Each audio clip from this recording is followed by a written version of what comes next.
एक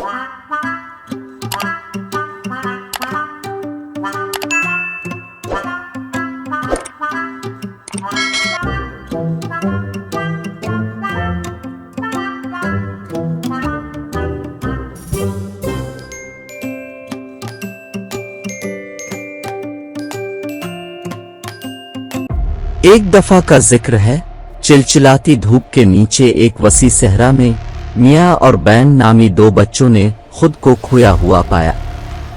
उनकी पानी की बोतलें खाली थीं और उनकी हिम्मत दम तोड़ रही थी।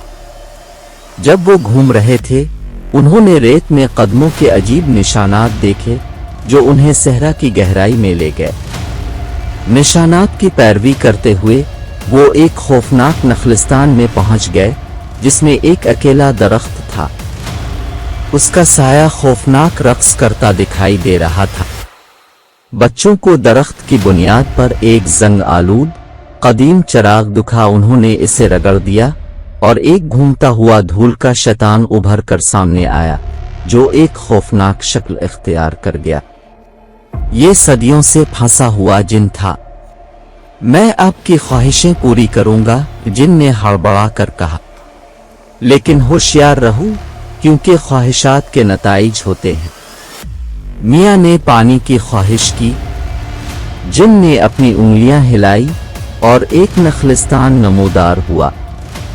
उन्होंने लालच से पानी पिया, लेकिन पानी उनके मुंह में रेत में बदल गया। घबराकर बैन ने घर जाने की ख्वाहिश की। जिन शरारत से मुस्कुराया और सरगोशियां की।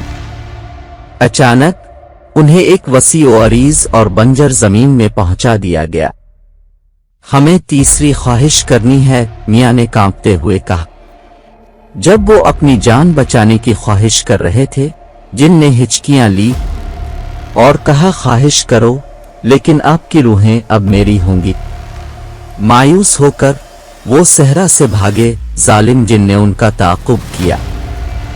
मियाँ को सहरा के बारे में एक अफसाना याद आया जो इसने नखलिस्तान में जादू को तोड़ने के बारे में पढ़ा था। इसने इस अफसाने के टोटके को जोर जोर से पढ़ना शुरू कर दिया, लेकिन जिन ने इनको पकड़ लिया वो उनको खाने ही वाला था। अपनी आखिरी सांसों के साथ बहुत घबराए हुए थे।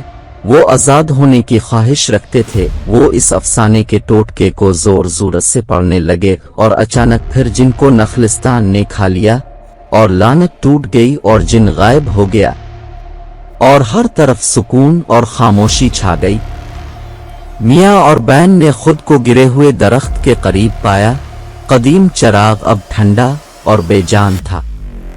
वो जानते थे कि वो सहरा की सरगोशियों से बच गए हैं। वो खुशकिस्मत हैं। ये एक ठंडक वाली याद दहानी है कि कुछ ख्वाहिशात कभी नहीं की जानी चाहिए। इस दिन के बाद से उन्होंने बेजा ख्वाहिशात करनी छोड़ दें, जिंदा रहने और एक साथ रहने की सादा सी खुशी को पसंद किया।